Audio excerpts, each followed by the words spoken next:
Hey, Coach Field here with B3rd Athletics. And recently on the podcast, I interviewed Coach Jay Phillips, the director of cross country and track and field at the University of Mount St. Mary's. I tell you what, there is a lot of great content in this podcast because this coach is extremely mission driven. He is a B3rd coach who seeks to put God first. He puts his teammates and his athletes above himself, and he's constantly striving to be third. And so if you like this content, please give us a thumbs up, subscribe to our channel, share us with your friends, and make sure that we can continue to spread the message of Be Third. God, others, me. Enjoy. God bless. Well, hey man, I really appreciate you taking some time out of your 1 week of staycation. I know. I'm enjoying it, but I appreciate doing this, and it's a perfect time to do it. So thank you for having me on. Yeah, everybody, Coach Field here with B3rd Athletics.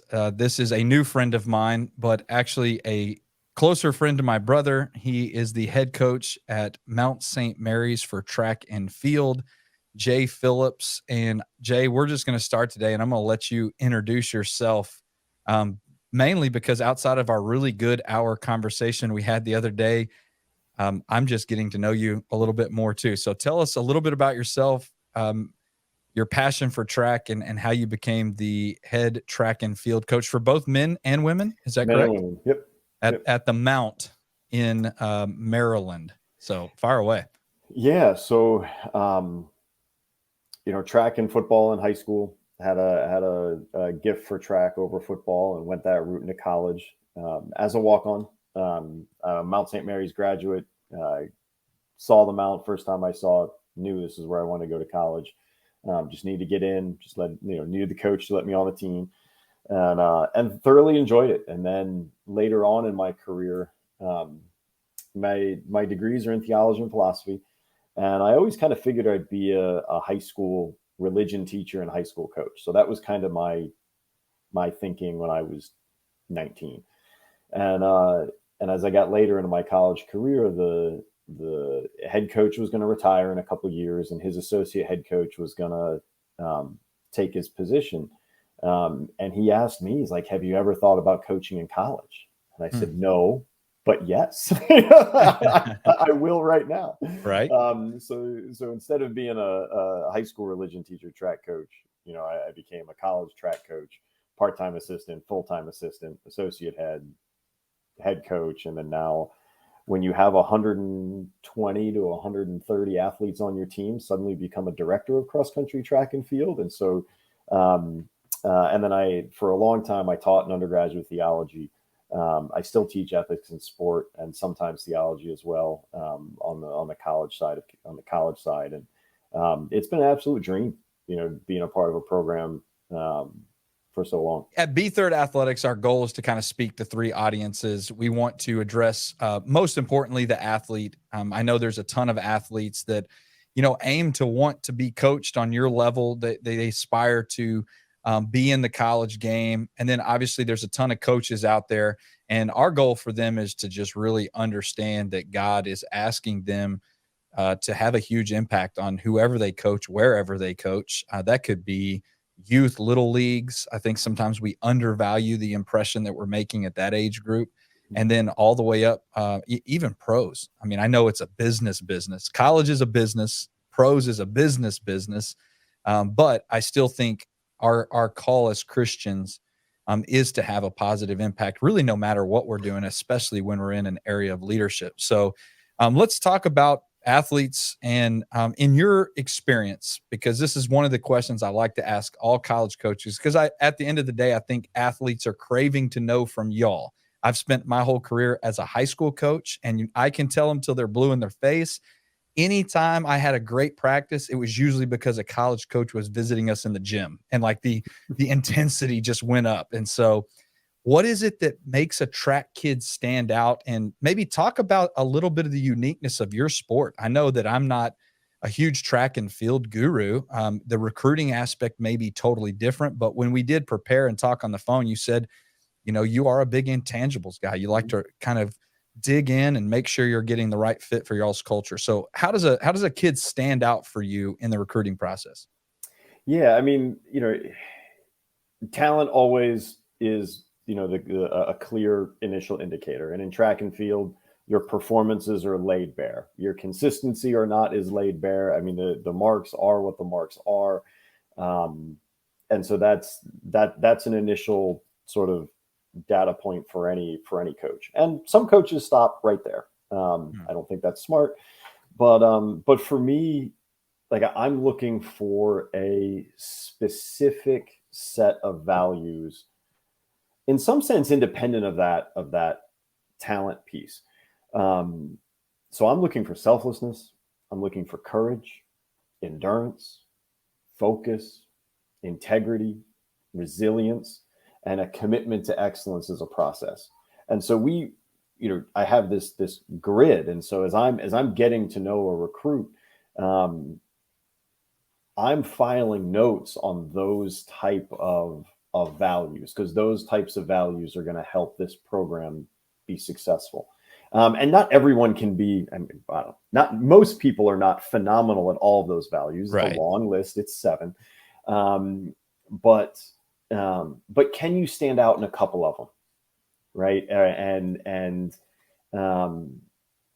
honestly, that's the initial filter. It's either there's this talent piece, but then I'm looking for selflessness, courage, endurance, focus, integrity, resilience, and a commitment to excellence as a process.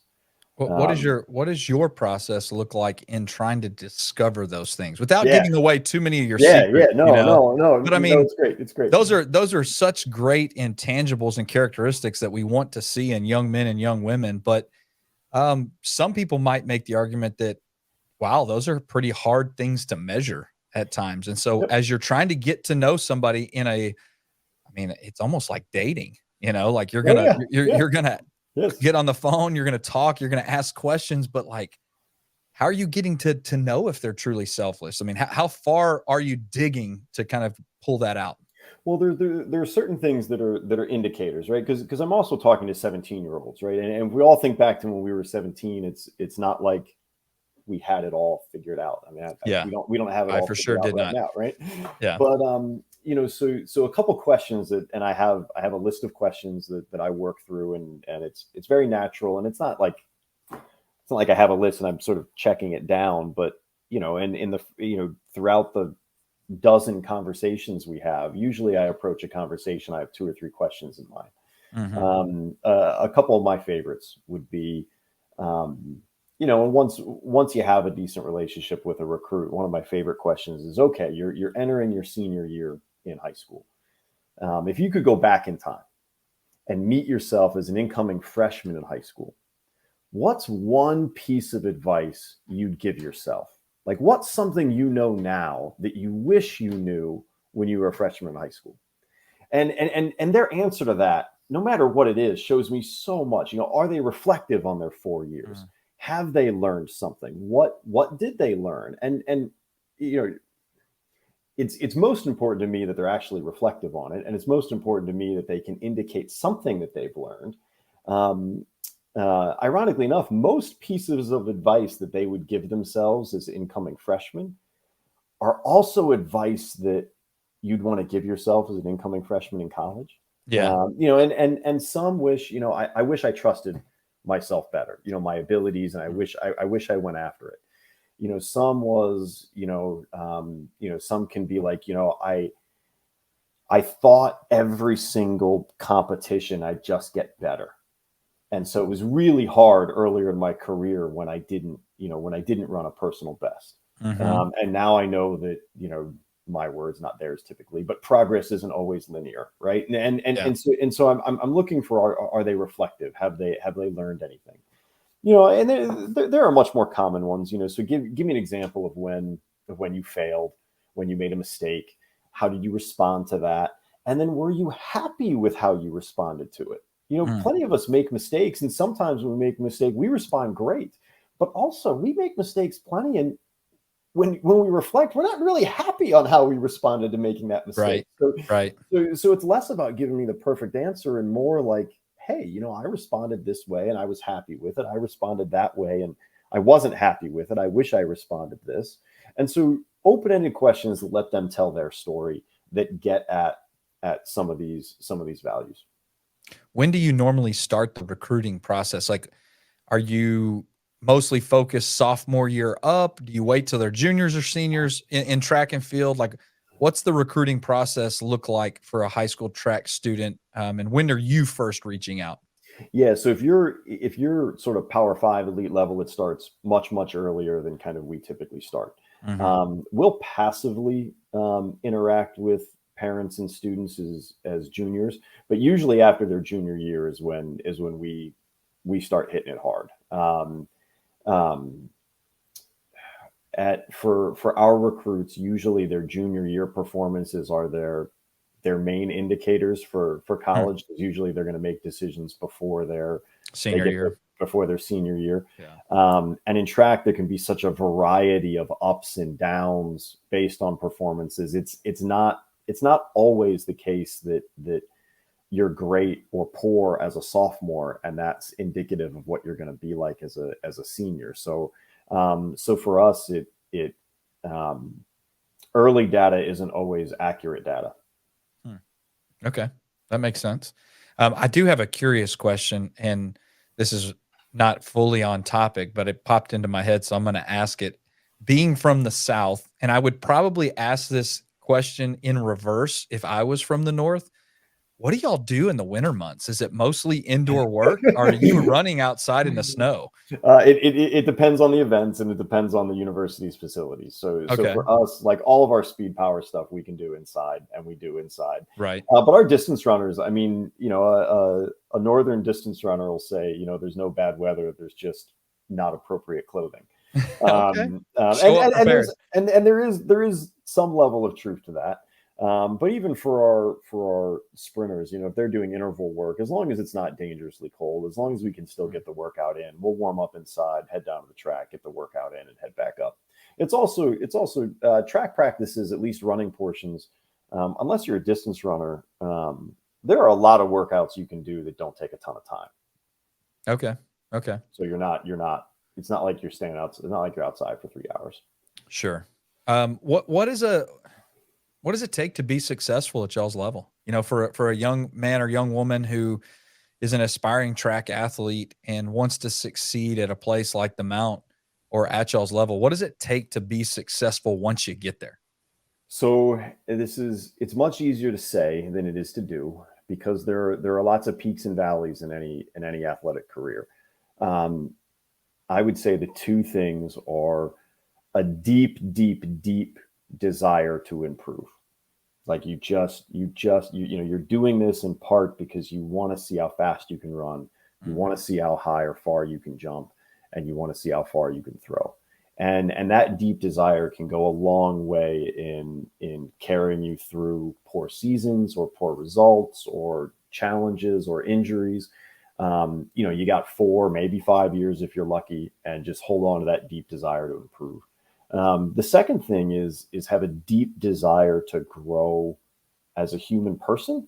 mm, And this may seem a little interesting, but when you're faced with say adversity, um, if you have a deep desire to sort of understand this adversity as an opportunity to grow in certain ways, patience, um, commitment to things that I don't want to do. Like no one mm, likes rehabbing, mm, but we all have to be committed to things that we don't want to do, or even success. If you are blessed to be winning a lot and going to the NCAAs or winning championships, um, having a deep desire to grow as a human person is okay. What am I supposed to do with this platform, or what am I supposed to do with this response, or how am I supposed to be successful in a humble and gracious way, and what does that mean? So I mean, I think those two things are sort of internal core components to keep someone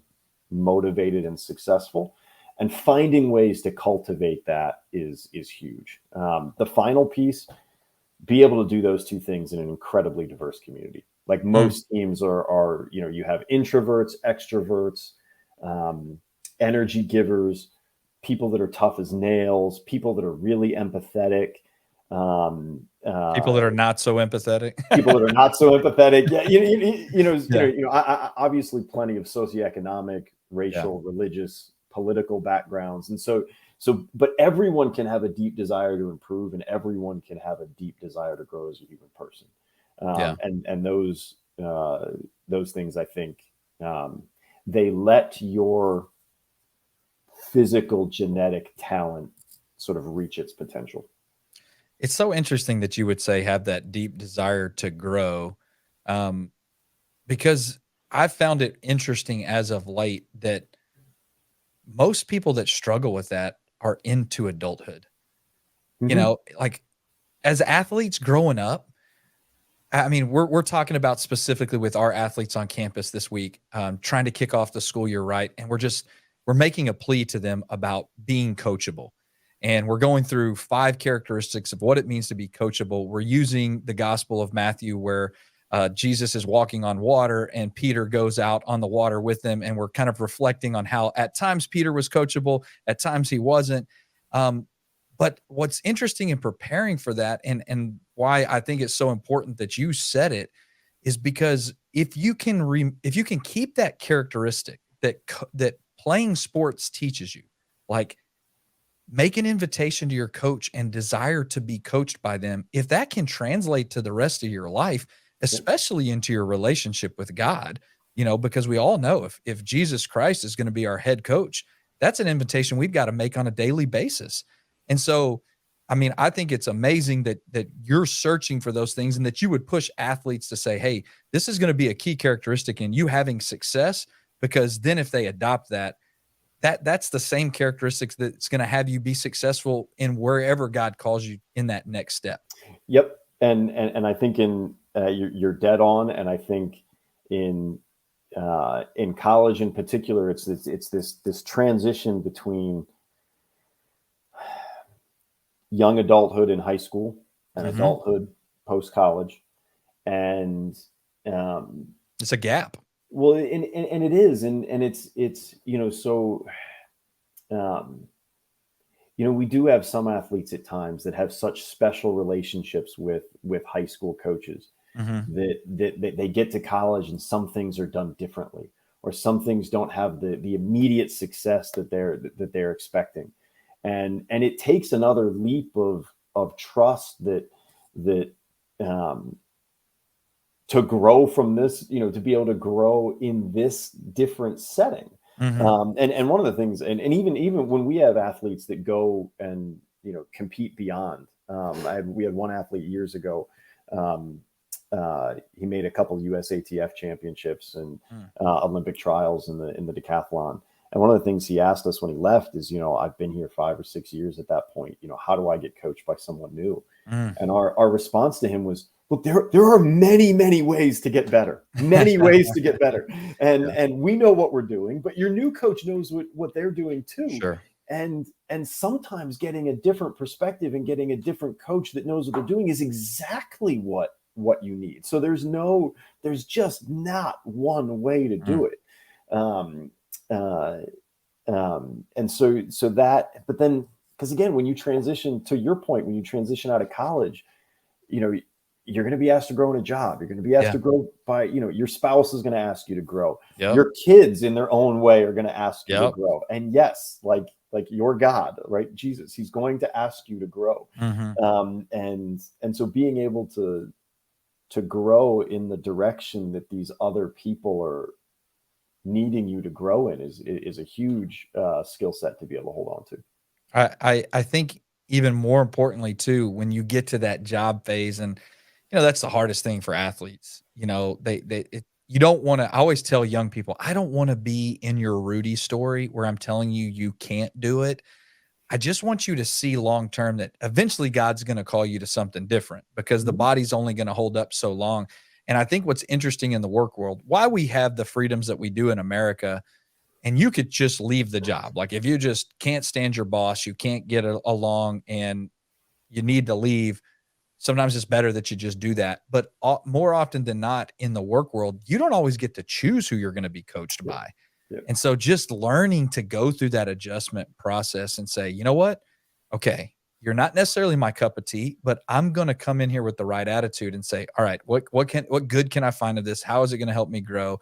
And let's put my best foot forward. So let's shift gears to coaches. It's obviously what you and I felt like God called us to. And so, when you said you had 6 coaches at work underneath you in your program, under your direction. Yep. If you're giving advice to a young coach, let's give you your own question. If you could go back to your first year coaching self and you could say, Jay, what could you do differently, or what piece of advice would you give to that first year coach, whether they're on the high school level or the college level, that's going to put them on a pathway to have some success? Yeah, I mean the advice I'd give myself is to lean a little bit more to this human formation thing a little bit sooner. I always did, but I didn't. I waited until the puzzle was perfectly together before going all in on it. Okay. And I probably could have ran down that path sooner without a perfect sort of puzzle in front of me. My advice to coaches that I hired, and we just hired 2 new ones, and I'll talk to them in person. They're not on site yet, but my email to them, I gave them, some initial advice.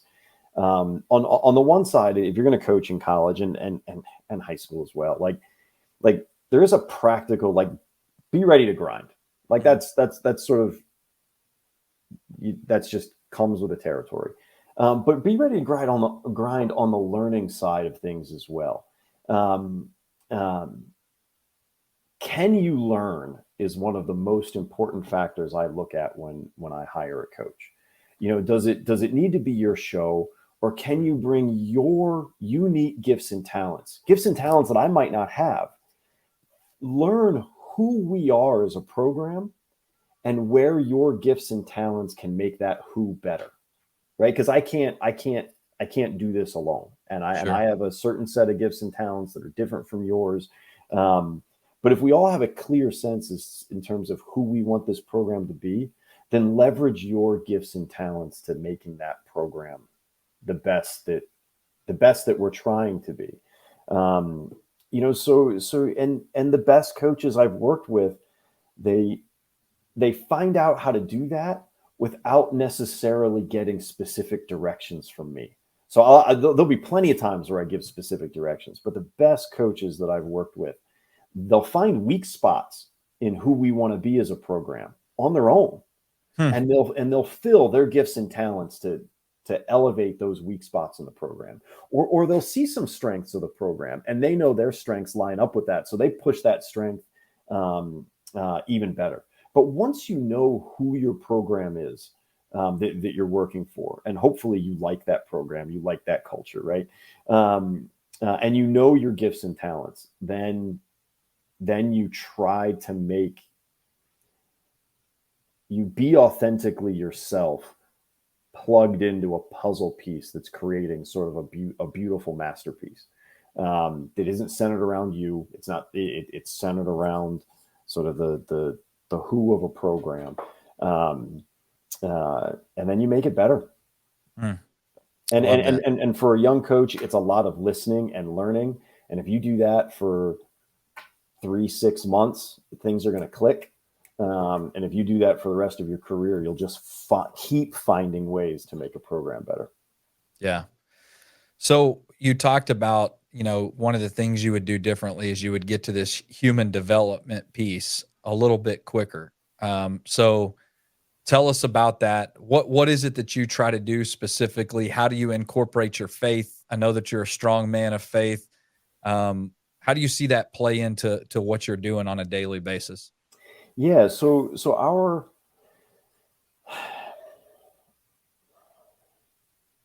our program's purpose in my head is to integrate performance excellence with becoming the men and women that God's asking us to become. And when you read what the church has to say on the purpose of sport, it's there. It's for the formation of human beings. When you read Church's insight into the human person, right?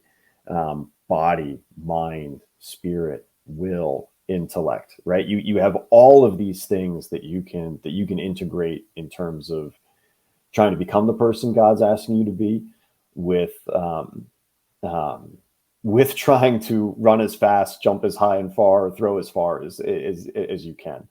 And so I mean, the faith in that sense drives everything. I mean, we get 18-year-olds, let's say, we lose 22-year-olds. Are you the 22-year-old that God's asking you to be when you leave here? And that's the sort of measure of success or not.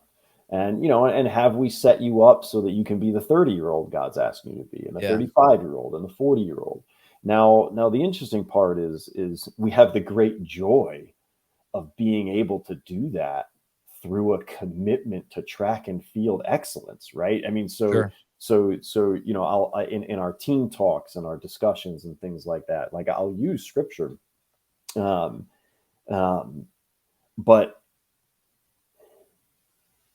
we're not a track team that does a Bible study, right? We're a track team that's trying to be a great track team, and we're reading scripture on how to make us a great track team, because God's going to form us into who he wants us to be through us trying to be a great track team. Yeah. And there's a subtle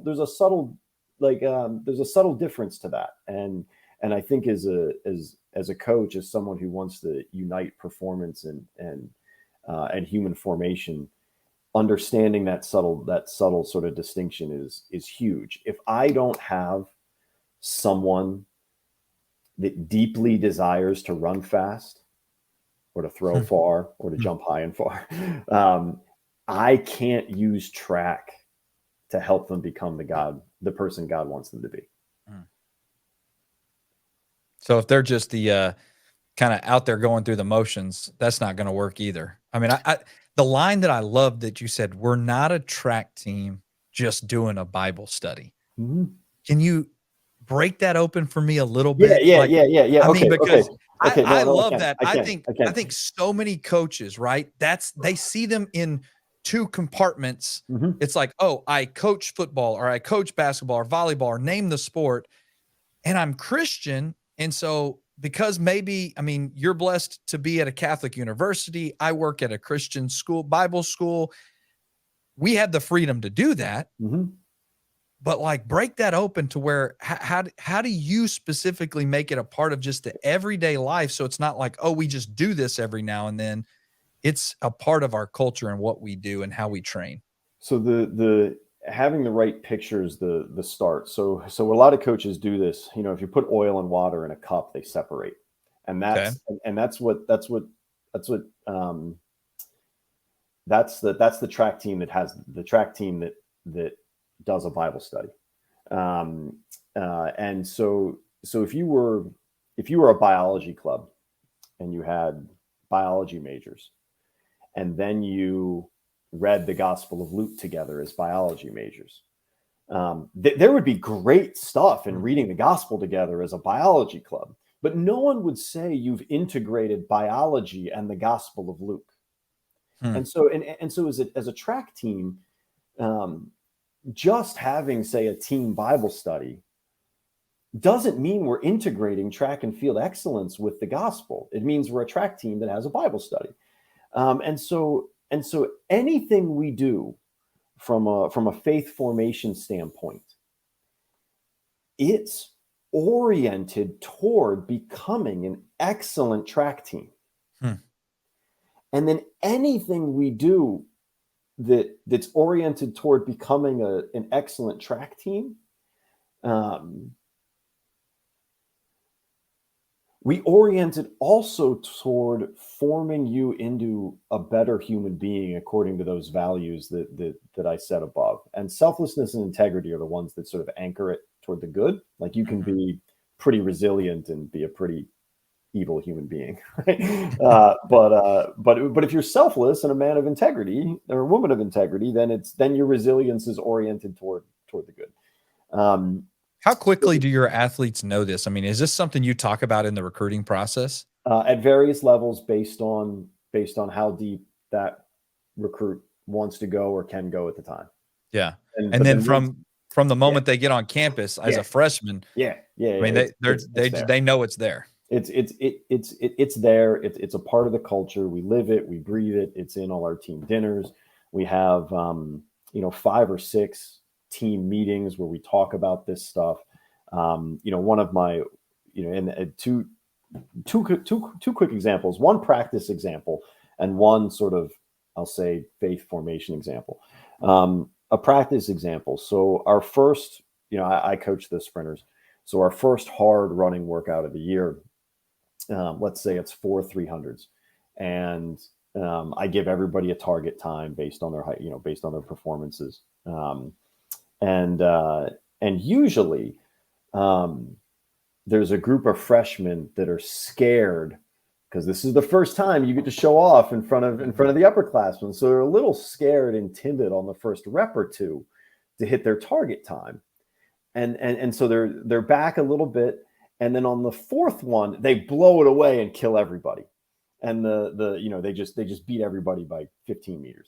And the juniors and seniors are kind of smiling because they expected, they did it. I did it when I was a freshman. Right. And so I give grade cards at the end of the week to people that I coach. And one of the things they're graded on is courage. And so all these freshmen that didn't run hard on the first rep or two, they get a D for courage that week. and they give a little note. And so it's not me yelling at you to run faster. It's not me, getting in your face about you being an idiot, because it was a lack of courage. You lined up on that start line. I asked you to hit this time. You didn't even try to hit it because you were afraid you weren't going to be able to hit it on the fourth rep. And so next time we do this, grow in courage, make the courageous decision. Yeah. And they all do it. And so that's practice oriented toward growing as a human person. One of my favorite team meetings, it's right before we vote on captains. It's called our, we talk about leadership, and we actually, I read through the Beatitudes. And each beatitude I then reread in a athletic context. Ooh, I want a copy of that. So I can send it to you, right? There are a couple stretches, right? So okay, that's all right. So those that hunger and thirst for righteousness, right? So who on the team hungers and thirsts to be a better athlete? Like who really, really shows it?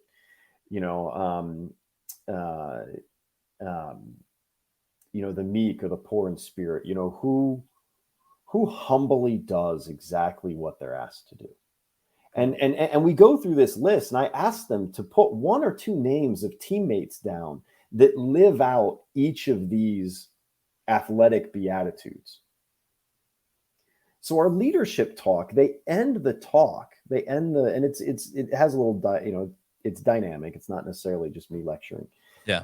But at the end of the talk, they have a list of leaders on the team, people that they should follow in these sorts of ways. So we turn leadership upside down. Leadership isn't necessarily about, I need to become X, Y, and Z in order to lead. It's no, there are leaders already here. Ooh, follow them, follow them in these ways. Yeah. And then at some point, you'll be a leader, but follow them in these ways. There's always someone on this team that's better than you in something that you can follow. And that's, and so having a team that follows the types of leaders that we need in situations, because there are situations where we need our high empathy people to step up. There are situations where we need our tough as nails people to step up, where we need our energy givers, rah type of people to step up. a team that can let those people step up at those moments is going to be a team that fights for titles. So even in our faith formation, it's not just about learning the Beatitudes. It's not just about reading the gospel and letting the gospel form you, but it's actually forming you into how to be a team that's going to fight for a championship. I love that. I like that idea of flipping the leadership, kind of don't wait to lead, seek out the people that are really, really good at things. Mm-hmm. And if you find you're strong in this area and we need you in that moment, that's your moment of leadership. Yep. Yep. And so that's awesome. I'd love to have a copy of that, because I think everybody in the coaching world is always struggling with, how do I get kids to be better leaders? Most often what I find in talking with coaches is they're more often than not, they're failing to give those kids opportunities to lead. I want this, I want this, I want this. Well, are you giving them opportunities to lead? Or are you just kind of desiring that they'll develop this skill set without really honing it in for them? But I love that Beatitude thing. I would like to experimentally use that here on our campus, just because I don't know, it'd be kind of interesting to see how that would go, especially with your bigger programs. I mean, track and football, you have so many people that it takes everybody to make that engine run. And when everybody feels like they have their part and they understand their role and where they're strong, I would assume that makes the engine move a little bit faster. Absolutely. So, yes. Well, let's move to our last group, so I don't keep you on this phone call all day. I'm sure you'd like to get back to your wife and kids, but we're talking about parenting. I mean, you're a parent. How many kids do you have? We have 3, 12, 3 10, kids, and 8. Yep. 12, 10, and 8. So give some advice to parents. I think one of the things that we struggle with as parents right now is we've lost sight of the purpose of sports. It seems very driven towards, I'm going to get my kid involved in sports because I want them to get a college scholarship or this, or sometimes we even see parents, like, they get their kid involved in sports so that they can brag about them on social media, and it gives them a feather in their cap. And I think the real reason to be in sports for kids is to learn all of the amazing things that you've been talking about and all the things out there that sports can teach you. It's a very unique classroom. And so just on the basic level, if you were giving parents advice, they're getting their kids involved in sports where your kids are at, what should be the why? If you had to push them to a more positive why, what would be their why to get involved in sports? That's a heavy question. I'm sorry. I really threw that one at you. Well, so my 10-year-old son has had no inclination toward wanting to get involved in any sport whatsoever. Okay. And so there's a temptation to make it about me. And at some level that's a temptation for, I think, most of us parents, when you initially sort of open this topic. I mean, my initial advice to parents is, don't make it about you. And so sport has to be something that they want in their life. Initially, probably because it's fun. Probably because they like running around. They like being around friends. They like moving their body. They like exerting their body. They like feeling their body do really neat things. Yeah. After that, and it's hard, you have to let them own it. Like, you have to let them own their career. I mean, I hate even saying career in term, but they have to own their level of commitment, their level of dedication, their level of investment in it. It can't be your why. It has to be their why. And again, whether they do sports or not, God has a 25-year-old that he wants them to be. And sport may or may not be how he forms them in that. And that's okay, right? Yeah. That's okay. But if they are engaging in sport, it's great to talk to them about why they're doing it, and help them early understand really neat things that they can get from sport. Um, all the things that we've been talking about, so that they can develop their why of why they're doing this, separate from you. Ultimately, if their why is attached to you as a parent, at some point it's going to come crumbling down. Mm. And even if they're a star college athlete and it ends, they could end up resenting their involvement in sport later in life, or resenting how you push them, or resenting, or just happy not to have to deal with that Mm. anymore. um, um, so my advice in terms of why for parents is, know the good things about what sports can give your kids. um, Respond to their why and help cultivate their authentic why. Help them learn. Um, Help them when they fail. Mm. Let them fail. Ooh, that's a good one. Um, because we all know we learn more when we fail than Oh, no doubt. when we're successful. So parents that protect their children from failing is not, you're not doing, particularly in sport, like in sport, there's no, I I don't know. There are plenty of worse things to fail at than Right. losing a race. Yeah. Um, uh, but you can learn a lot from losing a race. Yeah. So I don't know. I mean, did that help? I think you hit the nail on the head. I mean, it reminded me, I don't know why I hadn't thought about this in a long time, but a kid that played basketball for me that was a freshman at West Point this last year playing basketball for West Point. His dad and I have been coaching friends ever since I started. We met the very first year I got back into coaching.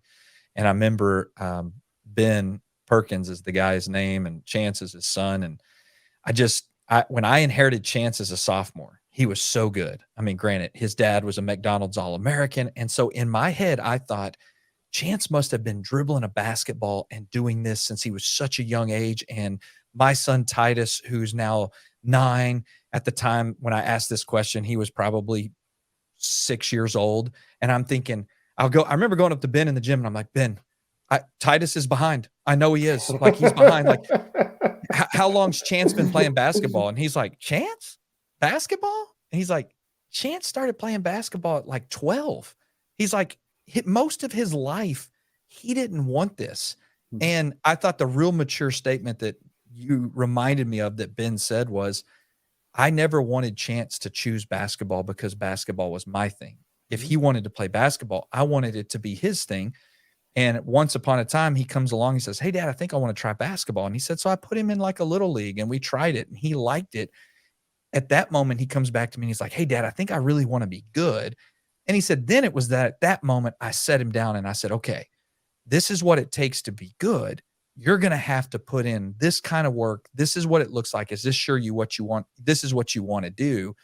And he said yes to that. And Chance is probably one of the hardest workers I've ever coached, but it gave me a little relief. Like, it's okay if my son right now loves Star Wars. He's starting to swing the golf club in the backyard. And I have this vision of him and I going to the golf course and playing together. But I don't want my kids to be sports junkies because of the way that I grew up. I mean, at the end of the day, I think my wife and I, we want our kids to be saints. That's what we want. As long as they have a deep, passionate relationship with God, I'll be happy. Outside of that, I want them to be passionate and feel like this is what God's called them to. So I think your answer was excellent. And to kind of finish off our conversation, what kind of advice would you give to parents who have an athlete in the high school ranks who are wanting to get recruited specifically for track and field? I'm sure what you're going to say will apply to every other sport, but your sport. What are they looking for in the recruiting process? How do parents that maybe are going through this the first time manage all of this craziness? Yeah, so track and field is one of those sports where if you think God's calling you to compete in track and field in college, there is most likely a school in the country that you can go compete at. And if you keep that in mind, it cuts through a lot of the community college, NAIA, Division III, Division II, Division I, right? Like it sort of it settles that, here, I mean, we have a very wide um, ability and performance range on our team. Um, um, and so, and not all programs are like that. But there are programs that are like that. And so it's, in terms of like whether or not someone's going to offer you scholarship to compete, well, there's a certain performance threshold, but if you think God's going to form you through track and field in college, or you want that, or you think then there are plenty of options. After that, it's find out the kind of who of a program, the culture of the program. Ask some of those questions that we talked about earlier. Ask the recruiting coach some of those questions, because that'll determine a lot in terms of how you'll be treated on the program, what type of sort of expectations you could have in terms of the culture or the direction, the sort of North Star of a program. And those would be my two sort of very, very basic sort of things to hone in on. I mean, we could have an entire session on advice I could give parents, but in terms of those two sort of starting points, those would be it. All right, to close us out, last question. Are you a book guy? Do you like to read? I am, and a wide variety of books. Okay, well, let's specifically we'll finish back with coaches. What is a book that has just greatly impacted your coaching career? It doesn't have to be like something about track and field. It could be leadership. And I always say this, I'm going to take the Bible off the table. We're going to put that as like, okay, that's a given. We're Christians. Yes, you should be reading scripture. What's a book that you would pass on to somebody and say, hey, man, this just had a big impact on my career. I think you should read it. Well, so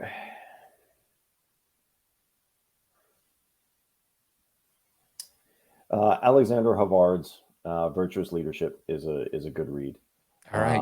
You're the second person to give me that book. I bet you could probably guess the first person. You know them and they know me. We only have one friend in common. I was say Leighton. Yeah. He told me over the summer, he's like, you've got to read this book. You're going to like it. So tell us a little bit more about it. So, I mean, when I read books, there's usually just sort of 2 or 3 takeaways that'll stay with me. Like I could go back and read that book and get 10 more takeaways, but the one takeaway I'll always remember is he's so that pertains to coaching in particular. He so correctly nails the difference between authentic leadership and leadership as manipulation. And that opened my eyes to all sorts of things. And it really sort of formed in terms of how I think about leadership in terms of like my staff, in terms of the athletes. And that was huge, and it so coincides with church documents on work, right? Like what work ought to be oriented toward, I apply that to my coaching staff. Another one that it's kind of business related, and it is really,